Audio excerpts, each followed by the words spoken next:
Ser subversiva é questionar, refletir e estar a fim de transformar a sua realidade. Aqui trazemos assuntos para inspirar vocês a construírem uma vida com mais sentido.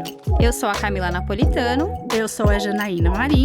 E esse é o podcast Subversivas. O dia 20 de novembro é conhecido como Dia da Consciência Negra, uma data que reacende reflexões muito importantes sobre a cultura, a luta e o desafio das pessoas negras no Brasil e no mundo, sobre reconhecer as diversas histórias e culturas que, mesmo tendo sido apagadas e silenciadas, seguem resistindo.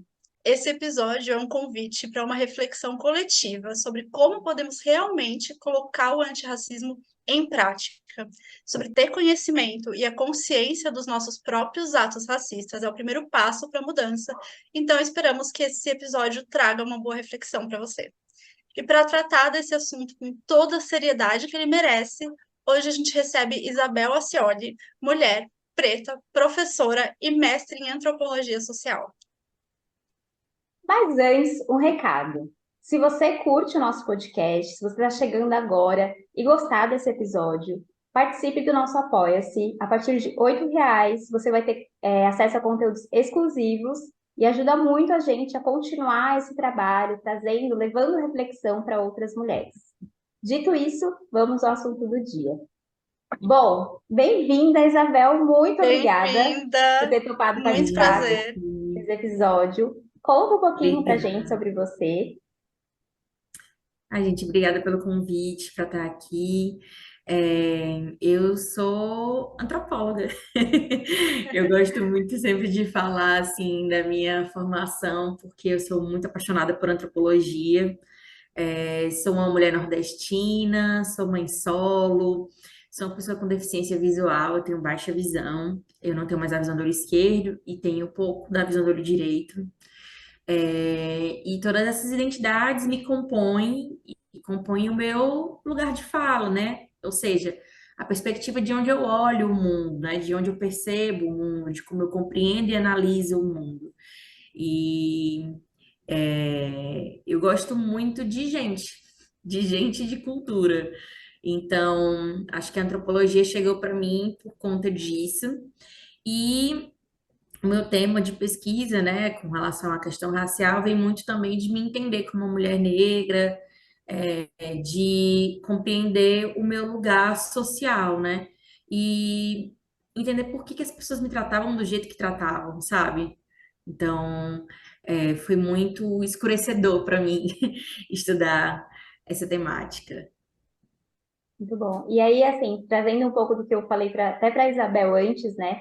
A nossa ideia aqui não a gente entende que a gente não vai conseguir aprofundar totalmente em todas as pautas que a gente vai trazer aqui, porque é um assunto muito complexo e que merece essa complexidade. Então, a nossa ideia com o episódio de hoje é conversar um pouco sobre o assunto, sobre algumas pautas importantes dentro da pauta racial, e aí depois, né, a gente vai trazendo outros episódios para ir aprofundando nesses assuntos. Muito bom. E aí, dito isso, né, a gente gostaria de começar, como a pauta principal aqui é a consciência negra, que você começasse a falar para a gente da história, do significado desse dia, né? Eu sempre que eu ofereço palestras, né, meu trabalho tem muito o viés da educação, então eu estou sempre em universidades, em organizações fazendo esse trabalho formativo, né? Que eu acredito muito que é trabalho de transformação através da educação. Sempre nesse mês vem a pergunta, né, Isabel, por que que a gente precisa de um dia da consciência negra? Por que que não é consciência humana? Por que que tem consciência negra e não tem consciência branca? Enfim, É vamos difícil lá, ter gente. que escutar essas coisas e É uma- explicar isso ainda hoje, né? Olha, isso é minha segunda-feira à tarde. Gente, isso é minha rotina, é a coisa mais trivial do meu trabalho. Imagina. Infelizmente, eu digo todos os dias que eu batalho para ser desnecessária. Eu quero muito que tudo que eu falo seja muito óbvio, que as pessoas não precisem mais me escutar e que elas não precisem mais me escutar porque o racismo passou a não fazer sentido e não existe mais racismo estrutural, mas infelizmente ainda precisa ser dito, né? Então, aqui no Brasil, nós negros somos 56% da população. Ou seja, a gente é uma maioria numérica. Se você colocar na Aham. ponta do lápis, somos uma maioria numérica, mas nós somos uma minoria social. O que é que isso quer dizer? Quer dizer que quando você olha para os políticos que tomam as decisões, que tomam, é, enfim, que compõem esse país, se você olha para as grandes empresas, para quem toma, as decisões nessas empresas, nos cargos mais altos, se você olha para os heróis nacionais, são geralmente pessoas brancas.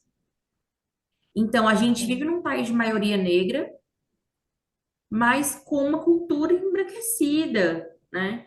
Então, esse Dia da Consciência Negra, ele não serve para rememorar a escravidão. Não é sobre isso. Não é sobre, é, sabe, fazer uma de coitadinho, porque sempre tem alguém que diz que racismo é mimimi, que é besteira, e que se a gente parar Aham. de falar sobre racismo, ele vai desaparecer, né? Mas não é sobre isso. Esse Dia da Consciência Negra é para a gente valorizar as nossas lutas e o quanto a gente conseguiu chegar, mas também para a gente se organizar e se juntar e se fortalecer para que a gente consiga alcançar outras, as outras pautas que a gente ainda não tem. Eu sinto que, infelizmente, muitas vezes nós, pessoas negras, ainda estamos tão focadas em sobreviver, e isso é tão cruel, sabe? Porque eu queria muito que a gente focasse no bem viver. Sabe, eu sinto que nós temos direito a isso, e esse direito é negado. Por exemplo, quando eu crio conteúdos para as redes sociais, né? Meu arroba afroantropóloga, já vou fazendo meu jabazinho aqui, né? E quando eu crio conteúdo sobre temas sensíveis, né, como racismo, comento algum caso de racismo mais recente, sempre aparecem muitos seguidores e tem muito engajamento. Mas quando eu saio, por exemplo, de férias, ou estou postando alguma conquista pessoal, ou falando algo de bom, de positivo sobre a minha vida, sobre alguma conquista relevante, eu perco seguidor. Gente, toda vez que eu saio de férias, eu perco seguidor. E aí eu fico pensando, né? Será que é o tipo de conteúdo que essas pessoas não querem ver? Não, mas peraí, tem um monte de gente, de criadoras de conteúdo, de blogueiras brancas, que são acompanhadas só por conta do estilo de vida delas. Exclusivamente pelos que elas fazem, né? Exatamente, eu posso citar um grande exemplo aqui, que é a Virgínia. Você que está aqui me ouvindo, se você segue a Virgínia, Aham. você segue ela para ver o que ela está fazendo de manhã, de tarde, ver a filha dela, ver para onde que ela viajou. E quando a gente vê pessoas negras fazendo o mesmo, parece que tem algo fora do lugar. Isso tem a ver com uma ideia de que as pessoas têm de que tem uma espécie de, entre aspas, lugar de negro. E que se o negro não está nesse lugar de sofrimento, de servidão, está no lugar errado. É por isso que quando eu estou numa loja, sempre vem uma pessoa branca para me perguntar quanto que custa tal coisa, ou para perguntar se eu posso anotar o pedido dela. E aí eu falo, eu não trabalho aqui, porque ela só consegue me imaginar nesse lugar se for para Como funcionária. servir como Uhum. funcionária e não para alguém que está aproveitando aquela festa, aquele restaurante, aquela loja, né? Então, parece que há um lugar fixo para as pessoas negras, né? Limitado, enquanto para as pessoas brancas elas podem ser o que elas quiserem, né? Tem Isabel, uma. Eu acho que é importante a gente pegar bem forte nesse ponto, porque quando a gente fala sobre racismo, não é necessariamente, não é só, nem de longe, a questão daquele racismo agressivo que a gente vê com a polícia, que a gente vê em Uhum, lugares assim que é físico, que é o homem negro que é sempre muito mais parado pela polícia, não tá nesses atos, só que é onde o racismo está escancarado, né? O grosso tá nessas microagressões diárias que tudo bem, a pessoa do outro lado, a pessoa branca, putz, não foi por mal, ai, só que é uma coisa que já tá tão entranhada que muita gente nem para pensar, de, tipo, por que que eu acho que aquela pessoa trabalha ali? Por que que e esse foi o meu primeiro pensamento, né? Então, é assim, importante que a gente bata bastante nessa tecla hoje, né? Das micro coisas, do que a gente precisa realmente prestar atenção. sim, na psicologia chamam isso de vieses inconscientes, né? É incrível, eu não sou da psicologia, gente, mas estou aqui, né, dando meu pitaco.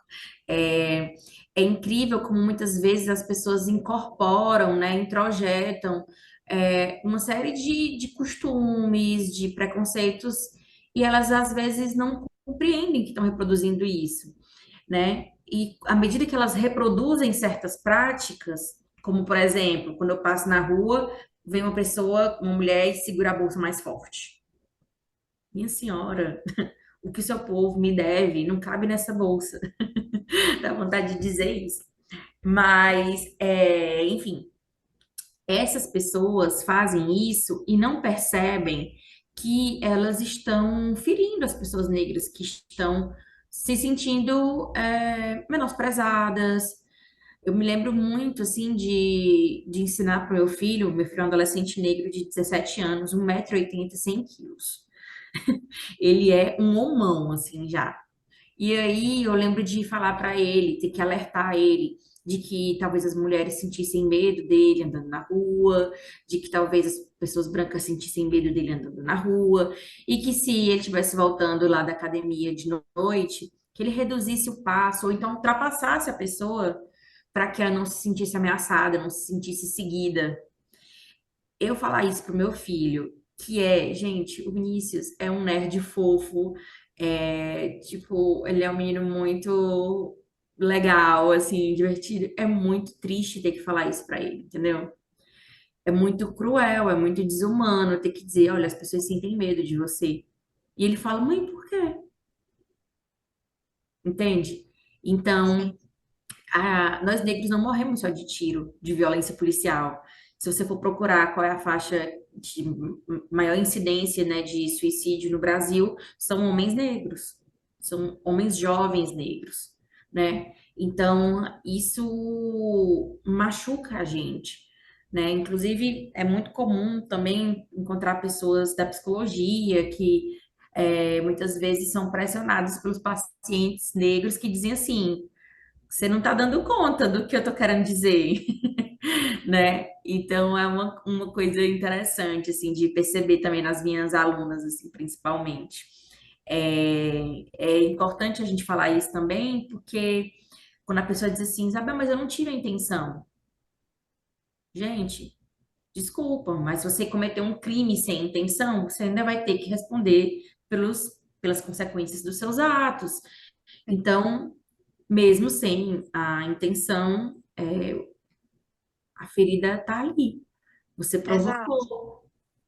É E uma isso. coisa que eu ia comentar com o que você falou, do seu exemplo, né? Ah, quando você sai para viagem, você perde seguidores. O que me vem também é a questão do quanto a pessoa negra hoje em dia, eu falo hoje em dia porque hoje em dia tem, nas redes sociais pelo menos, tem um interesse, entre mil aspas, Uhum. maior, né, sobre o assunto. E o que eu fico pensando é o quanto procura-se pessoas negras para um letramento também. Então, quando você não está letrando, quando você não está falando sobre antropologia ou sobre o racismo Quando estrutural, eu não estou servindo. sim, Quando eu estou exatamente. Não está servindo. fazendo, não está meio que, entre aspas, né, não está fazendo a sua parte pela causa, né? Entregando o que eles querem, né? E é Eu isso. estava lendo alguns dos seus artigos e eu achei incrível, Ai, assim, tudo que você colocou. E tem muito a gente tem muito essa necessidade de eu quero aprender, então me ensina. uhum. Se eu falar alguma coisa errada, você me corrige?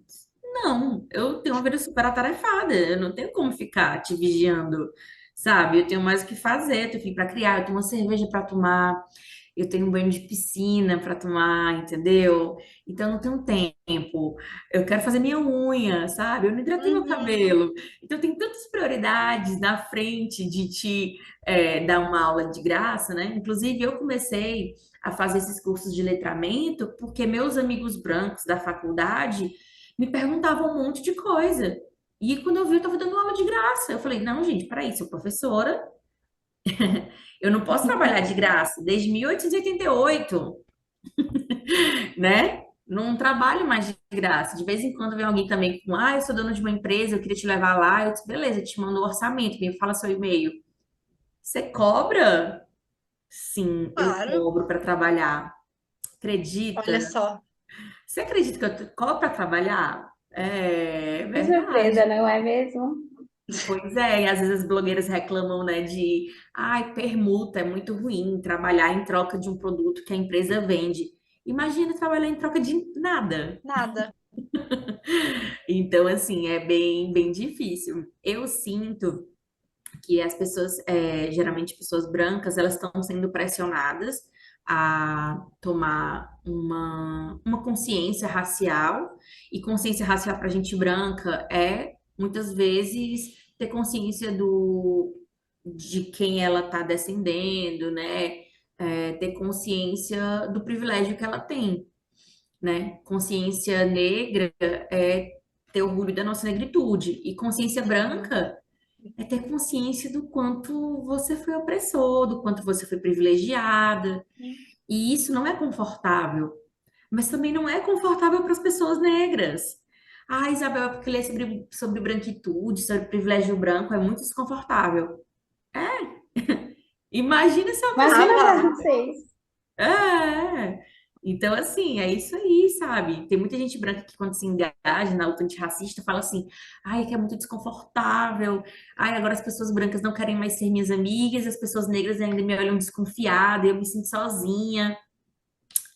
É o Poxa, preço que a gente paga por quebrar com o pacto, né, de uma branquitude racista. Então, se você não vai sentar mais na mesa com eles e você está se sentindo sozinha, essa solidão é boa.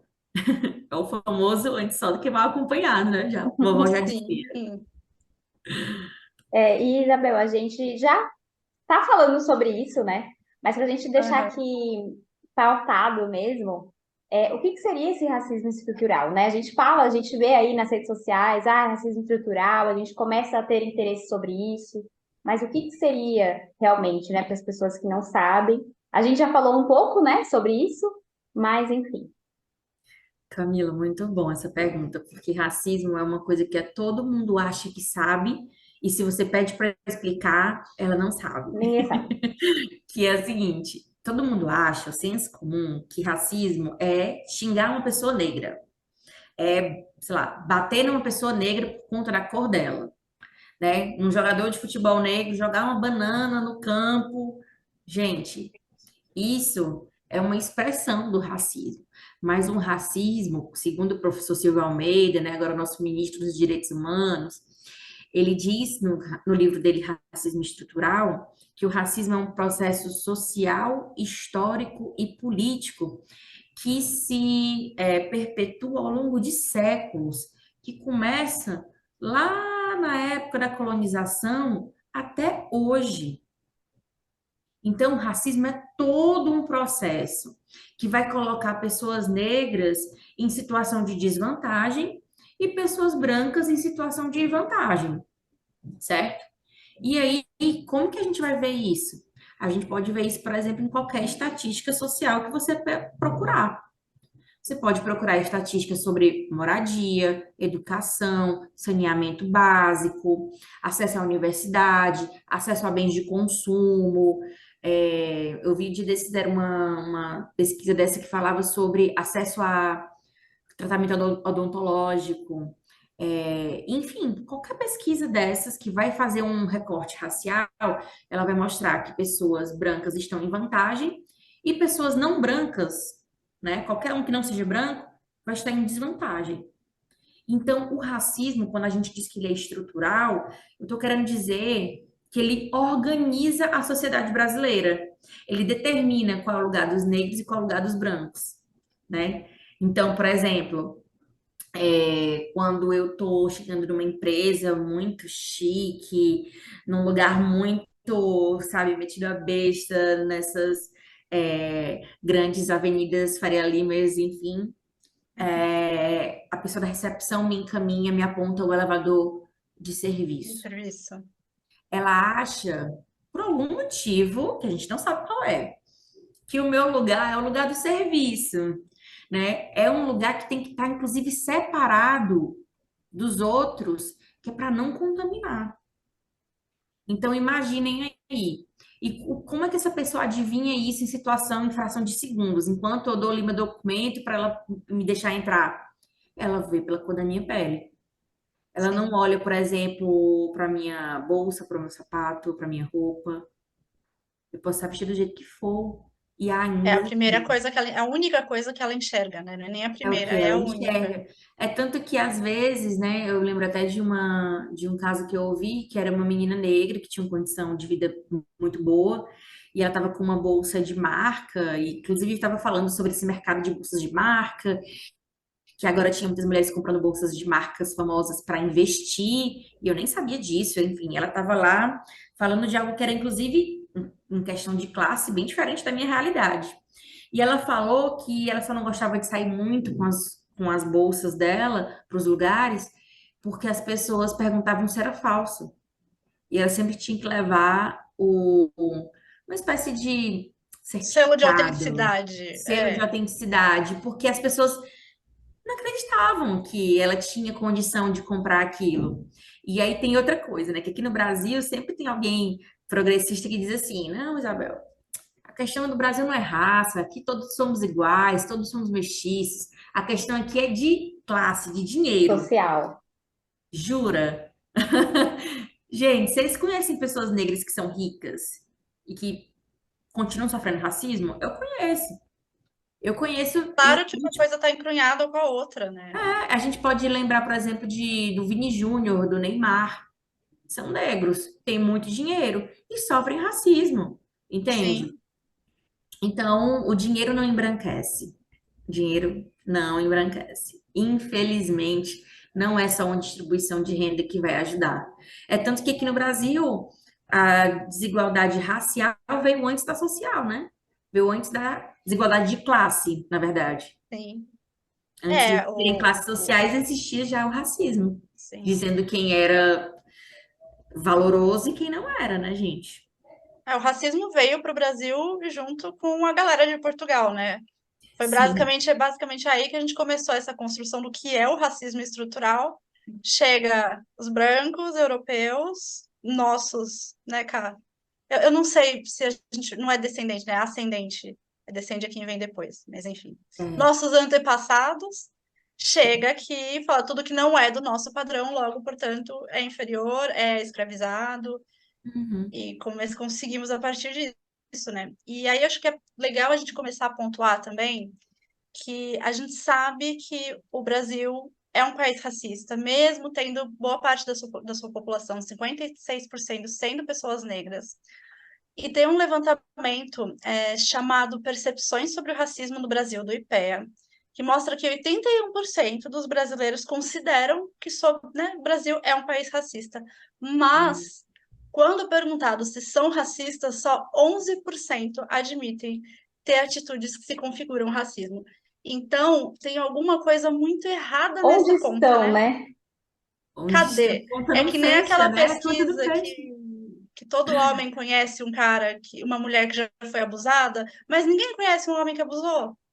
Tem Exatamente. alguma coisa muito errada nessa conta, né? É, e é incrível isso. Eu tenho uma pesquisa mais recente, acho, do Instituto SETA, que fala a mesma coisa.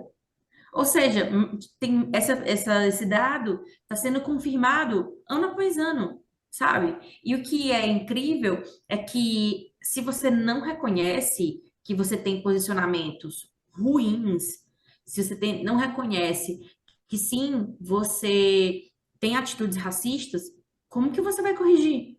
Você nem reconhece Uhum. que tem um problema. Então, assim, eu sempre costumo dizer uma frase polêmica, gente. Estão preparadas? Eu vou falar, hein? Manda, pode mandar. Ouvintes se sentem, se encosta assim na parede, porque eu vou mandar essa agora. Todos os brancos são racistas, porque todos os brancos têm vantagem de viver num país estruturalmente racista, que foi feito para as pessoas brancas. Sim. Esse país foi feito para as pessoas brancas, não para as pessoas negras. Então, nem que você não queira, você tem uma vantagem social que, mesmo que você não queira, ela está ali, certo? E que te coloca numa posição de privilégio. Poxa, Isabel, mas que posição de privilégio? Sei lá, eu sou uma pessoa branca que morei sempre em periferia. Tá, mas quando a polícia aborda uma pessoa negra na periferia e uma pessoa branca na periferia, é diferente, né? Uma pessoa branca pode até ter muita consciência sobre o racismo e tudo mais, sobre o privilégio branco. Ela pode estar com uma camiseta escrito antirracista, né? E se ela for no mercado, o segurança do mercado vai continuar não seguindo ela. Vai seguir uma pessoa negra, entende?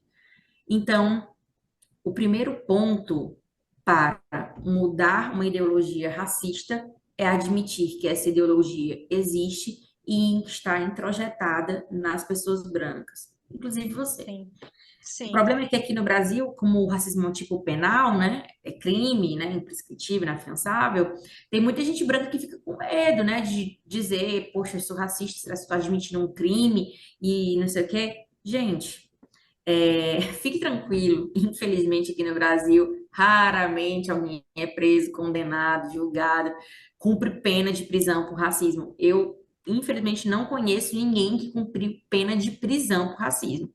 Pagar fiança, sim, né? Pagar multa, sim. Agora, ser prisão. preso, passar 2, 3 anos preso porque foi racista, não tem. Então, brancos que estão ouvindo, fiquem tranquilos, admitam o racismo de vocês e tratem de se educar, né? Tem muita gente que fala assim, Isabel, e aí como é que eu resolvo essa situação, então, né? Seja Então, responsável pelo seu letramento racial. É isso aí. sim. Eu gostei. Ah, tem duas coisas que eu quero trazer sobre isso. A primeira é que eu li o seu artigo que falava sobre a sua amiga que estava aprendendo francês. Ah, E sim. eu falei, cara, enfim, para explicar, né? Uma amiga da Isabel estava aprendendo francês, e aí quando a gente quer aprender alguma coisa nova, quando a gente quer aprender um idioma novo, o que que a gente faz? Baixa lá o aplicativo, começa a fazer exercício, vai pegar o dicionário, começa a assistir série em francês, com legenda em francês. Tem um ato, né, uma questão ativa nesse aprendizado, de eu vou atrás, vou pesquisar Instagram que fala, olha, autoconhecimento para você aprender línguas com mais facilidade. E se a gente vai aprender mais sobre racismo, o que que a gente faz? Amiga, me explica isso aqui. Se eu falar alguma coisa errada, você me corrige? Ah, eu li, putz, um livro fininho uma vez há 10 anos atrás que falava sobre tal coisa. Não tem essa proatividade, né? Da gente ir atrás e ler a parte que sim, que vai doer, porque tira a gente na nossa bolha confortável de, mas a gente está sempre certo. A gente é o padrão. Então, eu achei isso incrível. E eu Perfeito, é digo mais, isso. E assim, assim, gente, até escutando a Isabel falar, né? é, e até às vezes quando a gente escuta alguém falando alguma coisa, que nem você falou do elevador, eu nunca tinha parado para pensar. Então, tem várias coisas que a gente escuta, e aí, como a Isabel falou, mexe, né? Nossa, é difícil ouvir. Mas por que que é difícil? A gente começar a se questionar, tipo, não apontar o dedo e falar, não, você tá errada, racismo não existe, falar essas besteiras aí, né? Mas assim, escutar e falar, cara, por quê, né? Por que que eu nunca reparei em elevador? Tipo, nunca problematizei, digamos assim, uhum. essa questão. Então, às vezes eu acho que tem isso também de a pessoa escutar e porque mexeu, né? Então, eu acho que tem muito isso também, né? A gente aprender a ouvir. E assim, eu acho que as pessoas em geral, não falando só sobre a questão racial, gente, a gente tem que aprender a olhar melhor para as nossas angústias, para os nossos desconfortos. Ficou desconfortável? Receba que é seu. É algo Uhum. para você. Olha para É isso, porque tem então, motivo, sabe? né? Se você tá com aquela, sabe, quando, eu vou dar um exemplo aleatório aqui. Se você tem uma amiga que usa toda a roupa que quer, sei lá, ela combina uma roupa de cores que você nunca, com cores que você nunca usaria, ou usa um decote que você nunca usaria, ou usa um salto que você nunca usaria, aquela maquiagem tá muito chamativa, e isso te incomoda tanto, talvez isso não seja sobre a sua amiga, e sim sobre a sua vontade de fazer igual que você não tem que você não conseguiu romper com o padrão que ela conseguiu. Então, às Sim. vezes, as coisas que nos incomodam, que os outros trazem, são mais sobre a gente do que sobre o outro, né? eu sinto muitas vezes que às vezes o que as pessoas brancas falam tem muito mais a ver com elas do que com as pessoas negras. Por exemplo, tem um estereótipo de que pessoas negras são preguiçosas. Gente, olha que irônico. Se não foram as pessoas negras que construíram esse país, e são os negros que são preguiçosos, será que não são os brancos? E os brancos estão projetando isso no outro? Entende? Uhum. Então eu acho que tem algumas coisinhas que às vezes a gente se incomoda, que a gente tem que olhar para o outro. Eu acho que isso no outro me incomoda porque mexe em algo em mim, sabe? Sim. Esse exemplo do branco que se incomoda com isso, eu vi também um exemplo agora recentemente na Uniaraxá, onde eu estive dando palestra. Teve um pessoal que eu conheci, da professora Priscila Garcia, que fazia uma pesquisa muito interessante com pessoas brancas dentro da universidade, e as pessoas brancas dentro da universidade se sentem silenciadas pelas pessoas negras. E é muito irônico, porque as pessoas brancas são maioria, e tem umas duas ou três pessoas negras. Então, parece sempre que é Assim, né? uma projeção, entende? As pessoas brancas acho que têm muito que olhar para dentro, assim, de deixar sair desse pedestal, sabe? De olhar um pouco para si, porque assim, o processo de se tornar negro é empoderador. Você para de pensar que tem algo de errado com você e começa a entender que tem algo de errado com o racista. Uhum. Para o branco, esse processo é desempoderador.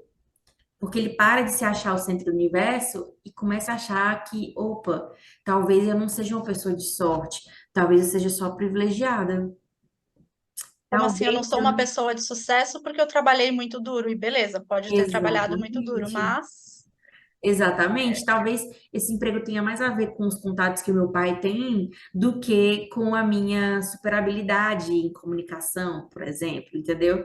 Então, assim, a gente tem que começar a entender que vamos, como sociedade, precisar passar por esses processos. O povo negro celebrando sua negritude, e por isso, né, a gente volta à questão da consciência negra, por isso celebrando essa data e celebrando nossa identidade. E as pessoas sim. brancas vão ter que, como a gente diz no popular, baixar a bolinha. E, E eu é, gostei porque você falou de celebrar, né? Porque assim, fazendo a pauta e pesquisando, sempre muito nessa questão da escravidão e tal. Não que não seja importante, mas, e me corrija se eu estiver errado, se eu estiver falando besteira, mas sempre num lugar de muita dor. E não que, nossa, não é dolorido. É, claro que é, né? Mas não tem essa questão de celebrar a cultura, porque é uma cultura super rica e que está presente, mesmo que a gente não queira olhar, está presente, né? Então, você vê muito isso, faz sentido? Faz muito sentido. Eu sinto também que há uma certa confusão quando a gente olha para a cultura brasileira e para a cultura negra. Quem fala sobre isso mais é um antropólogo negro chamado Kabengele Munanga. É, Quando a gente olha para a cultura brasileira, o que que você vê na mente pela primeira vez, assim, os primeiros itens? Samba, futebol, sabe? Capoeira, Capoeira? feijoada. Peraí, isso é cultura brasileira ou é cultura negra? E as sim. pessoas não conseguem entender que isso é cultura negra, entendeu? Quando a gente celebra esse Brasil, a gente está celebrando, na verdade, a cultura negra, né? Elas não conseguem perceber o quanto a gente contribuiu e contribui, né? Então, assim, eu sinto, pelo menos eu tento fazer isso. Eu tenho um grupo de mulheres que eu faço mediação e que a gente sempre se encontra uma vez por mês, e a gente sempre debate um tema, sabe? Sobre as nossas vidas mesmo, é um grupo de apoio mútuo. E eu falei, gente, em novembro não vai ter roda de conversa sobre nenhum tema doloroso. A gente vai se juntar para tomar cerveja, conversar, e vai ser só comemoração, e é isso. Vamos ser só ser felizes, porque para pessoas negras, estar feliz nessa sociedade que quer nos aniquilar já é um ato revolucionário, entende? Muito. Então é isso que a gente vai fazer. E eu acho que no nosso Novembro Negro a gente tem que celebrar também as nossas conquistas para que a gente consiga se fortalecer para continuar. Tem muito, muito, muito pela frente. A gente tem aqui no Brasil 338 anos de escravidão e só 135 anos de liberdade. E liberdade entre aspas, né? Uhum. Então, tem muito mais tempo em que nós, pessoas negras, éramos tratadas e feito coisas sendo vendidas em mercado do que como gente. E assim, olhe lá, né? Então, tem muito ainda a se fazer. Mas como é que a gente vai lutar se a gente não se fortalecer? Então, a gente Sim. precisa desse momento para se fortalecer, para lembrar das nossas lutas, mas nós não somos só as nossas cicatrizes, né, Camila? Como você estava falando, nós somos muito mais do que isso. O Emicida que diz, né? Permita que eu fale, não as minhas cicatrizes, né? Eu sou tanta coisa, tem tanta vida ao redor dessa cicatriz, gente, né? E assim, eu gosto de tantas outras coisas além de falar sobre isso. Gosto de futebol, sou torcedora do Fortaleza Esporte Clube, adoro tomar minha cervejinha, gosto muito de música e conheço, modéstia à parte. Amo falar sobre maternidade. Tem tanta vida e tanta história, sabe? Em E vai volta para dessas além de uma luta, dores. né? É É, muito mais. Eu acho que isso que a Ká trouxe é muito interessante, porque eu também nunca tinha visto, até pesquisar para a pauta, o dia 20 ou mês de novembro, como essa questão de também existe a celebração da cultura, do que foi feito, de tudo que aconteceu. Não de tudo que aconteceu, né? Enfim, de tudo que foi conquistado. das nossas Eu heranças, sempre né? conheci como vamos acabar com o racismo, é uma luta, porque a vida é muito difícil e nananã. Eu acho que, de novo, a forma como a cultura coloca, de tipo, vocês não têm espaço para Uhum. celebrar o que é seu. Ou É. vocês têm que estar na luta o tempo inteiro, vocês são isso, né? Pessoas Mas pretas são sabe de isso. uma coisa? Eu acho que para o povo negro é uma celebração. Mas eu acho que para as pessoas brancas que querem entrar nessa conversa, aí para elas sim, eu acho que é interessante um momento de reflexão. Sabe? Talvez entender um pouco mais sobre a história do povo negro e tal, tudo bem. Mas por que não estudar um pouco sobre branquitude, olhar os teus antepassados, olhar um pouco sobre como você pode fazer reparação histórica? Tem um debate sobre reparação histórica rolando atualmente que está muito bom. Inclusive, não sei se vocês sabem, parece que uma afrofofoca agora, né, gente? Mas o Banco do Brasil Conta, está sendo menina! processado. Pois é, o Banco do Brasil está sendo processado. Posso falar isso, gente, porque é notícia no jornal, enfim, tá tudo noticiado aí. Está sendo processado pelo Ministério Público Federal para reconhecer a herança escravocrata do banco e do quanto ele enricou com a exploração e a expropriação de gente negra. Então, assim, gente, agora talvez o debate não seja mais só sobre dizer que racismo existe, mas sobre reparação. Sobre reparação, E as sim. pessoas brancas, individualmente, também podem fazer suas atitudes antirracistas e tentar reparar. Do tipo, Isabel, eu não tenho dinheiro. Sempre rola isso, né? Ah, Isabel, mas eu não tenho dinheiro. Tá, mas o que que você sabe fazer? Sabe? Se falar inglês, ensina inglês para as pessoas da comunidade que tu mora. Ah, Isabel, mas eu não sei o que fazer. Dá aula de reforço escolar para filha da tua vizinha que é negra? Sabe? Mesmo que seja uma ação pontual e que não vá destruir, desmoronar o racismo estrutural, está impactando a vida de uma pessoa negra. Isso conta Acho muito. que vamos entrar nesse assunto, então, na questão da branquitude e no combate, enfim, trabalhar o racismo individual, porque sim, o estrutural, o governamental é algo que precisa ser mudado. A gente sabe que, enfim, só com a lei mudando a gente vai conseguir pôr em prática muitos atos de reparação. Só que, ao mesmo tempo, o governo não muda enquanto a gente não mudar. E é para essas coisas que a gente precisa olhar, né? Eu estava pensando, e aqui eu vou falar muito da minha bolha, né? Mas quando você estava falando enfim, brancos sofrem, choram, ficam tristes quando são chamados de racistas, né? E eu fiquei pensando dentro da minha bolha de pessoas da esquerda, que sou uma pessoa de esquerda, então falo desse lugar que vem aquela bolha, aquele cantinho que, tipo, não, mas eu sou de esquerda, gente, eu sou da comunidade, eu apoio pautas negras, LGBTQIAP+, e você tá falando que eu sou racista? Imagina, e vem aquele ofendidinho, é tipo, o típico esquerdo Sim. macho, Meu Deus, você está enfim, falando, alecrim narrando, parece a dourado, cena né? na minha mente. Eu fiquei pensando muito nisso, assim, pensando na minha família, inclusive, porque não tem como, assim, eu percebo muito isso com a galera de esquerda, com quem eu convivo, com quem eu sigo, tal, que às vezes, por ter essa linha política, enfim, não vamos nem entrar nesse detalhe, mas acha que, mas eu tenho todos os problemas resolvidos, eu não tenho preconceito nenhum, eu não, para homens eu não tenho atos machistas, para brancos eu não sou racista de jeito nenhum. E aí a gente entra nesses pequenos atos individuais que se estão falando que você foi racista, se uma pessoa preta principalmente falou que você foi racista, só para e escuta. Pede É desculpa, isso. sabe? É o Pede mínimo. desculpa. Pede É o desculpa, mínimo. pergunta como pode reparar o erro, se a pessoa quer conversar ou se ela quer distância, se ela quer ficar na dela. É muito simples. Vocês não vão encontrar, gente, pessoas negras que estão querendo vingança. Não tem gente negra querendo vingança.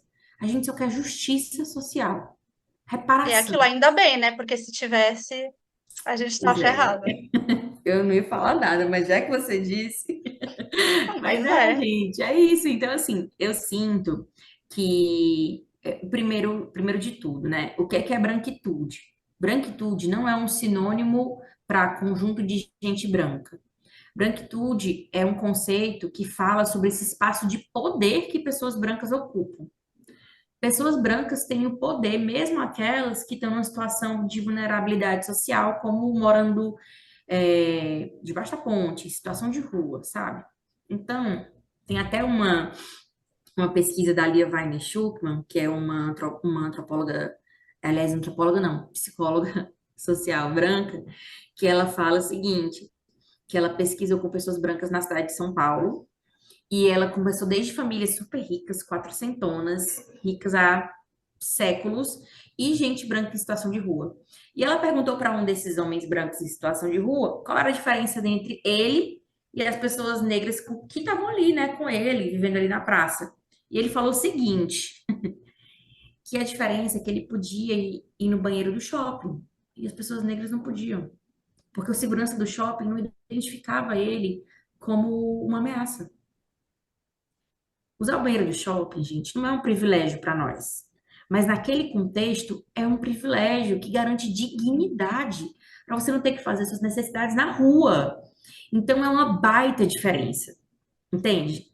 Então, branquitude é uma posição de privilégio. E é um privilégio que está muitas vezes tão ele não é tão perceptível, sabe? Não é como milhões de dólares na sua conta que você pode ter uma mansão, sabe? É Sim. uma cor de pele que abre portas, literalmente, nesse caso, né? Então, Só de não ser branquitude, seguida no supermercado, né? E você nem precisa parar para pensar a respeito disso.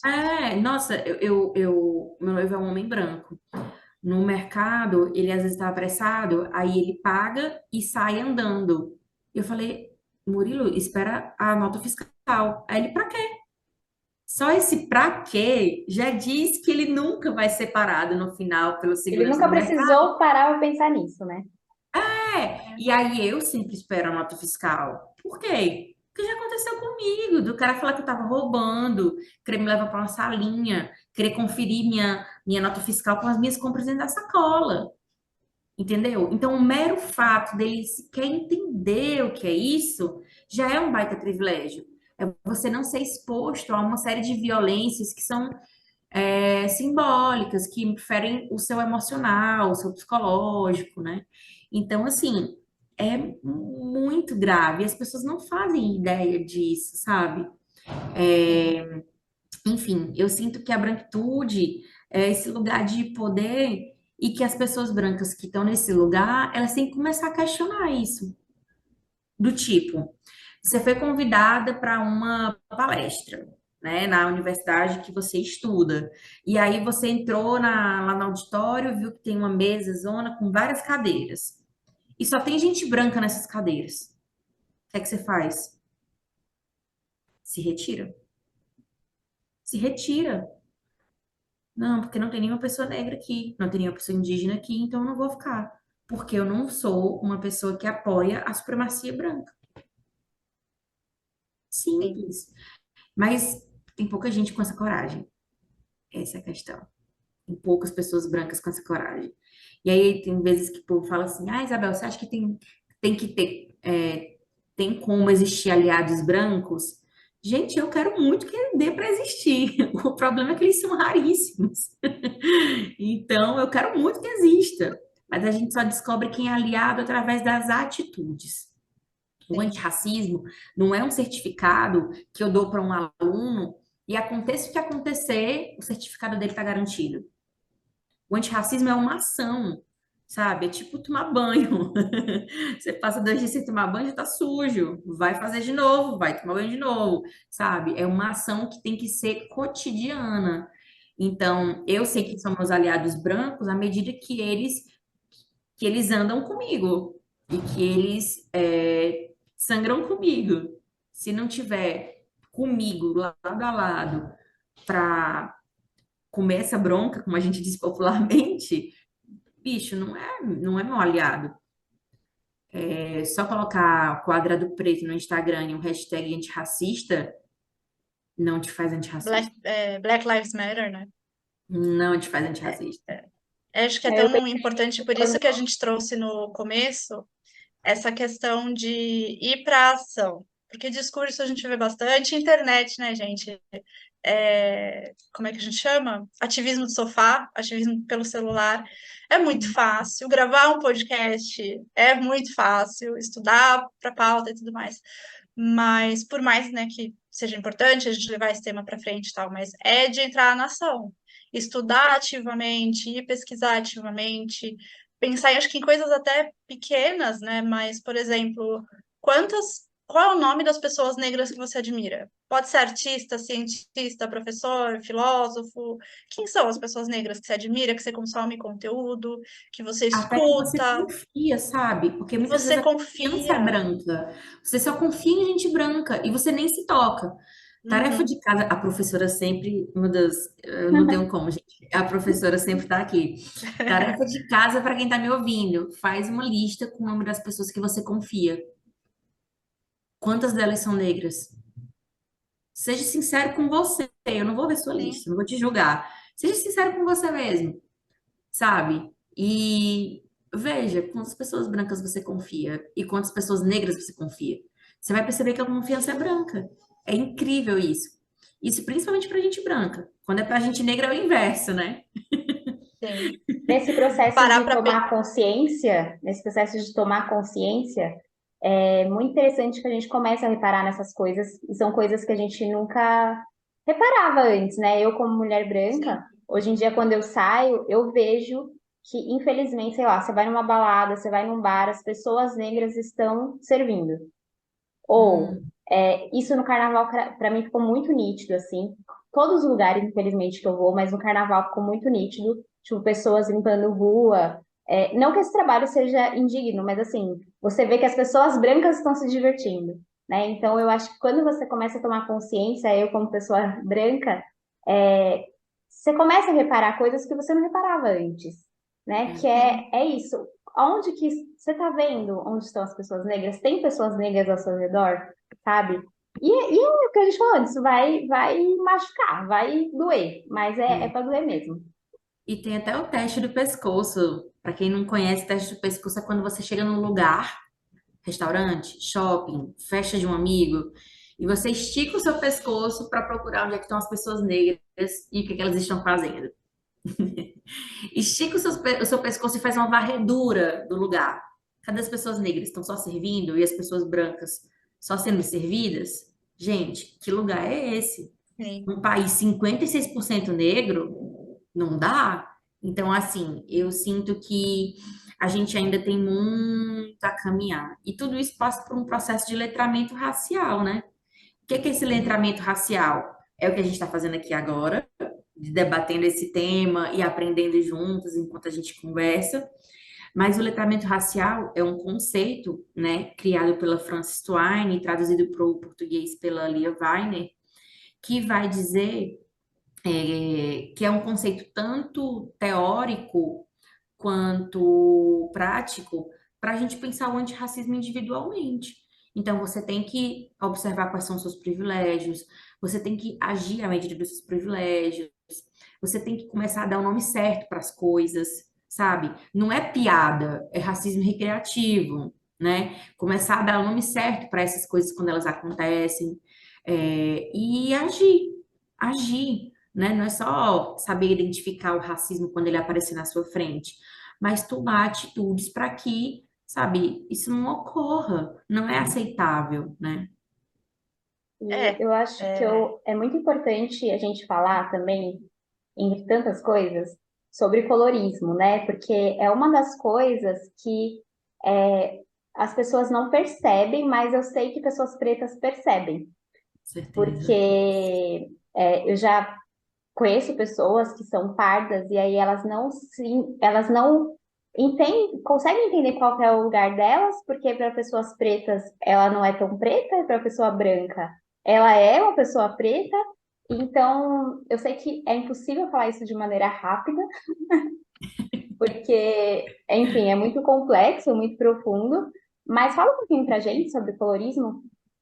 Pronto. Vira e mexe, tem alguma pessoa que pergunta para mim nas minhas redes sociais assim: Isabel, olha aqui minha foto. Você acha que eu sou negra? Gente, eu não sou porteira de Wakanda, né? Então, o que eu falo para a pessoa é: você já sofreu racismo? Porque assim, todas as pessoas brancas nesse país vivem com privilégio branco e todas as pessoas negras desse país vivem com racismo estrutural. Então, Isabel, mas todas, as que não falam que não existe ou ela está em negação, ela não percebeu ainda, ou ela não tem consciência racial, né? O racismo, ele na nossa sociedade, ele está espalhado, não tem lugar fora, entende? Não existe. E Sim. aí, toda vez que encontro alguma pessoa negra de pele clara, que às vezes fica assim, né? Poxa, Isabel, mas será que eu sou? Eu sempre faço essa pergunta. Você já sofreu racismo? Como foi? Em que contexto foi? Por que eu quero perguntar isso? Para fazer a pessoa se sentir mal? Não. Para ela ver como socialmente ela é tratada ao longo da vida dela.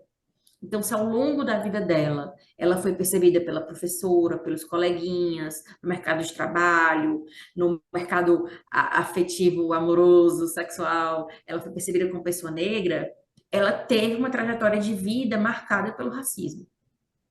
Se ela fala, não, Isabel, eu nunca fui preterida, amorosamente. Sempre tive vários namorados, todos me trataram super bem. Não, Isabel, eu nunca deixei de assumir um emprego por causa do meu cabelo.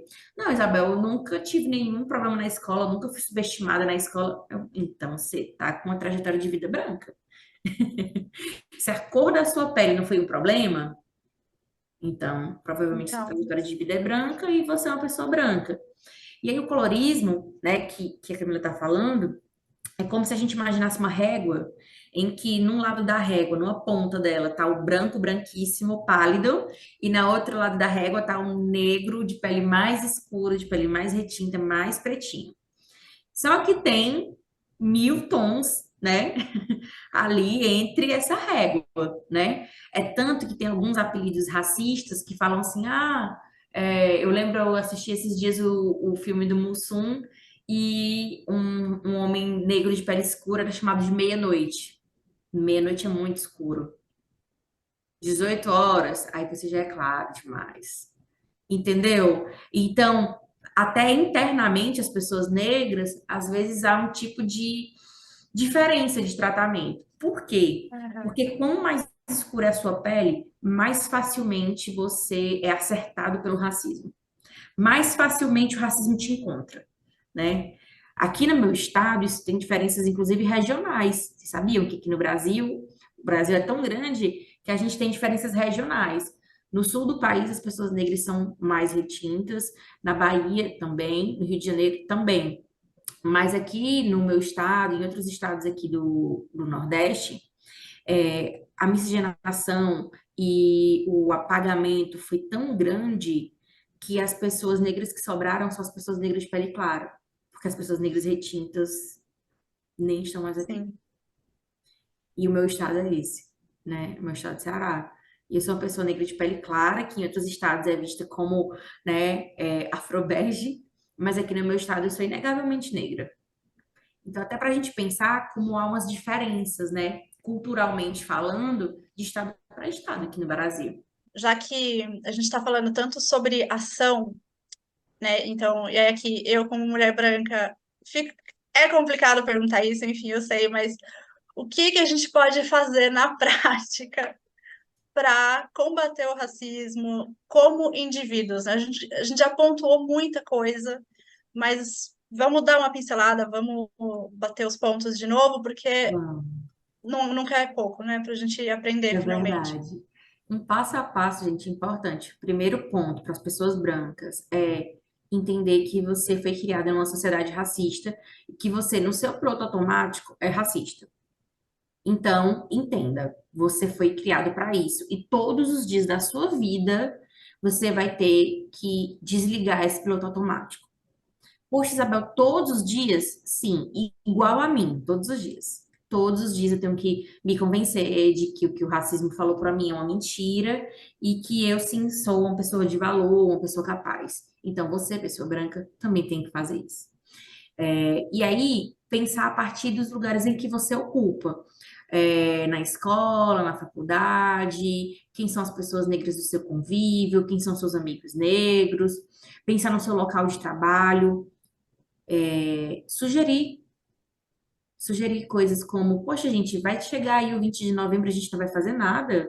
Vamos fazer uma palestra, vamos fazer uma ação, vamos parar aqui meia hora antes para assistir um documentário, sabe? Uhum. Vamos fazer um clube do livro aqui na empresa, ou entre o nosso grupo de amigos, e vamos escolher um livro, sabe, para a gente ler juntos. Tem um pequeno manual antirracista da Djamila, que é super curto, para quem está iniciando, é um livro que pode ser uma porta de entrada interessante. Começa por aí, sabe? Tem muito conteúdo em rede social, muito, gente, muito mesmo. Tem várias pessoas competentes, pesquisadores fazendo isso. Vai seguir o Ministério da Igualdade Racial no Instagram, vai ver quais são as ações que eles estão adotando, vai monitorar isso, sabe? Eu acho que é uma coisa importante. E após isso tudo, pense em agir à medida dos seus privilégios e no lugar que você ocupa. Tem um exemplo que eu gosto muito de uma tatuadora que fez um curso meu sobre privilégio branco e ação antirracista, e ela estava falando, eu posso tornar o meu estúdio de tatuagem menos racista. Por exemplo, gente, eu tenho uma tatuagem aqui, ó, que não vai dar para ver, obviamente, mas é um coração que tá de cabeça para baixo para vocês, é um coração do mar, tem uma onda do mar dentro, e dentro é azul. E o tatuador que fez na época não queria colocar o azul. Depois eu tive que ir numa outra tatuadora e ela topou. Ah, mas vai ficar muito bom. Tenta aí, por favor. Tenta. Tenta, por favor, colorir a minha pele. Então, assim, e no final das contas deu certo. Eu amo essa tatuagem. Amo demais essa tatuagem. Acho linda. E o azul pegou, o azul ficou. Então, assim, em todas as áreas de trabalho que você pode fazer, né? Você pode pensar em como ser antirracista, né? Eu conheço muitas psicólogas que fazem atendimento social, eu conheço muitas pessoas que fazem trabalhos sociais, que fazem voluntariado, sabe? E que agem à medida de seus privilégios. Eu acho que isso é o mais importante. Ter consciência e, a partir dessa consciência, agir. Quando você treina o seu olhar para reconhecer o racismo, para a desigualdade social, para reconhecer a desigualdade racial, você começa a agir sem nem pensar. Porque você começa a ver essa desigualdade e começa a não querer ficar parado, quieto, começa a se mexer. E é isso. Eu sinto que eu preciso de aliados e quem tiver afim também de colar comigo para fazer frente a essa luta antirracista, vamos junto, né? Eu sinto muitas vezes que as pessoas brancas têm medo, não sabem o que falar, mas outra coisa que eu tenho falado muito é que eu não sou juíza, sou professora, antropóloga. O máximo que vai acontecer é eu dizer, cara, troca essa palavra por essa outra, porque essa daí é racista pra caramba. É o máximo que vai rolar, né? E eu sinto que a gente vive um momento propício para essa mudança, sabe? Eu sinto que antigamente a gente nem falava sobre isso. E agora a gente tem falado e tem vivido uma época diferente. Eu prefiro acreditar que a gente está vivendo uma primavera negra. É isso. Ai, gente, que Tá delícia de ouvir, demorando sério. muito, mas tá caminhando, né? Tá É, uma longa jornada. Ai, é, gente. eu sinto Muito que meus bom. ancestrais ficariam orgulhosos de ver, sabe? Que eu fiz graduação, mestrado, eu viajo a trabalho, eu fui, sabe, para tanto canto esse ano. Esse ano eu fui convidada pelo governo americano para fazer um intercâmbio sobre antirracismo. Sabe, onde, sei lá, que minha avó, que morreu antes de me ver assim, o que ela pensaria, sabe? Isso Então, eu é, acho que isso é muito legal. Eu sei que tem várias pessoas afropessimistas e que imaginam que é daqui para pior e tal, mas se eu não for esperançosa, eu não saio de um canto e eu preciso me movimentar, sabe? Eu preciso me movimentar por mim, pelo meu filho, pelos meus futuros netos, bisnetos. Eu quero ser uma boa ancestral também. E ai, também que incrível. é o que a gente falou da consciência negra, né? Para vocês pode ser também um momento de celebração, pode e deve, né? Sim. Sim, para as pessoas negras, sim. É isso, sabe? A gente já lutou tanto. Eu acho que tem muito a celebrar. Hoje meu filho tem 17 anos e ele sonha, assim, entrar na faculdade, fazer... Ele quer biomedicina e quer ser cientista e tal. E eu ficava pensando, meu Deus, eu com 17 anos estava grávida dele, sabe? Eu não te fiz nem Enem no ano que eu engravidei dele, que era o terceiro ano, porque eu sabia que eu não podia, que eu não ia passar, eu achava que tava tudo acabado pra mim. E hoje em dia, meu filho com 17 anos sonha. Poxa, fala sério. Isso é maravilhoso pra mim, sabe? E ele Eu... tem mais inspirações também, né? Além de você, claro que já é uma inspiração gigantesca, Ah, sim. mas por Ai, mais que a gente, gente deixa eu ainda falar tenha essa. pouca representatividade, ele tem mais do que você tinha, né? Ele falou assim, mãe, teve a redação do Enem, né, que foi sobre o trabalho invisível, né, das mulheres no Uhum. Brasil. E aí ele voltou, eu fui buscar ele na escola em que ele fez o Enem, aí ele voltou comentando e tal, aí falou, mãe, eu citei violência simbólica e falei também da Angela Davis. Aí eu, gente, não Nossa. acredito. Quando eu vi assim o rascunho da redação dele, eu disse, não, gente, não pode ser. Isso é muito maravilhoso. E aí, aí eu falei, filho, e tu estudou isso na escola? Aí ele falou, não, não, é de tanto você falar. Gente, Ai, que aparentemente o tudo! santo de casa está assim fazendo milagre. Ai, ai, muito E aí, bom. para a gente finalizar, antes de você vender seu peixe também falar do seu trabalho, algumas indicações de livro, filme, enfim. Eu gosto muito de Atlanta, porque eu acho o humor muito irônico, muito fino. Eu gosto muito da série This Is Us, porque fala muito das relações interraciais, né? Além de ser. Eu gosto desses drama, enfim, Você Sim, gosta de chorar, né, mulher? passional. deslizando aqui no Gente, grupo. Você assistiu, cara? Tô assistindo. Assistiu, né? É, tá assistindo, né? gente, É, então. lencinhos. Ai, gente. É Sim, puxado. destrói nosso emocional, mas ela é boa, eu garanto que você vai sobreviver. Eu gosto muito, muito, muito para as pessoas brancas, né? Gosto muito do livro da Cida Bento, O Pacto da Branquitude. Ele é muito fácil de ler. Tem também o livro Entre o Encardido, o Branco e o Branquíssimo, da Lia Weiner, que eu mencionei agora há pouco, né? Que é essa pesquisadora que pesquisa sobre branquitude. É, bom, tem pessoas para seguir, né? Eu gosto de criar conteúdo nas redes sociais também. Meu arroba é afroantropóloga, com afro antes dessa antropologia, né? Para marcar esse meu lugar. E gosto muito de seguir algumas pessoas, como o Mauro Baracho, o Levi Kaique, a Gabi Bacelar, que também é uma pesquisadora negra. Enfim, gente, eu gosto muito de acompanhar também nas redes sociais. Eu sinto que, apesar de tudo, a gente consegue movimentar muita coisa através das redes, né? Principalmente na pandemia, esses últimos anos, a gente conseguiu fazer muita coisa. E é isso, gente. Eu trabalho também como consultora é, é, de antirracismo, de diversidade para algumas empresas. É, ofereço cursos através do Instagram também. E tô sempre por aí, brigando. Maravilhosa. Sempre comprando as brigas mais importantes. E aí eu queria aproveitar Necessário, e né? indicar também a coleção Feminismos Plurais, que tem Perfeito. vários livros que falam sobre consciência negra, enfim. E a gente, inclusive, queria falar sobre feminismo negro aqui, mas aí já era, É já muita sabe, né? coisa, é muita coisa. Coisa. E aí eu amo filme, sempre assistindo alguma coisa. E a gente sabe como o filme, o cinema nacional não é muito visto, né?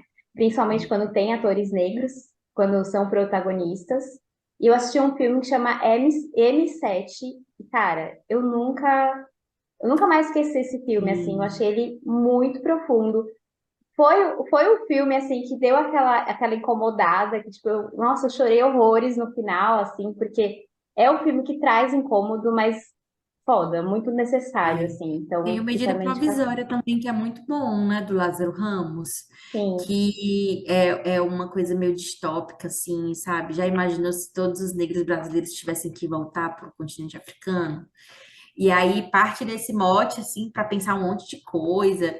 Você não sabe se é passado, se é futuro, se é presente. É um filme que você fica sim, pensando, sabe, o que está acontecendo aqui? Então é muito bom também, gosto desse, verdade. sim. Ai, muito bom, gente. Maravilha, Amei, então. amei. Ai, Ah, conversa obrigada, muito gente. boa, muito boa. E é isso, eu acho que ano que vem os nossos episódios vão ter que ser só desdobramentos dos episódios que a gente gravou esse ano, porque não dá, é muita coisa. É muito gostoso, assim. A gente, infelizmente, ainda tá nesse, infelizmente, barra felizmente, né? Nesse momento de vamos trabalhar na introdução, só que a gente sabe que tem tanta coisa mais para falar que daria para ser, assim, 8 horas de conversa, né? No mínimo. É Sim. verdade, gente. Mas passinhos a gente vai lá. Vamos. Daqui a pouco a gente está nadando lá no fundo. Muito bom. Obrigada, Bom, gente, muito pelo convite. obrigada por ter Fiquei muito topado. feliz. Foi muito bom, de verdade, assim, uma Obrigada por estar delícia aqui te com a ouvir. gente. Aí você tá no lugar certo, assim, porque é muito bom te ouvir. Amei, foi muito bom mesmo. Obrigada. Ah, gente, que E, agradeço. Foi incrível. e muito obrigada para você que escutou a gente até aqui. Um beijo e até semana que vem. Até!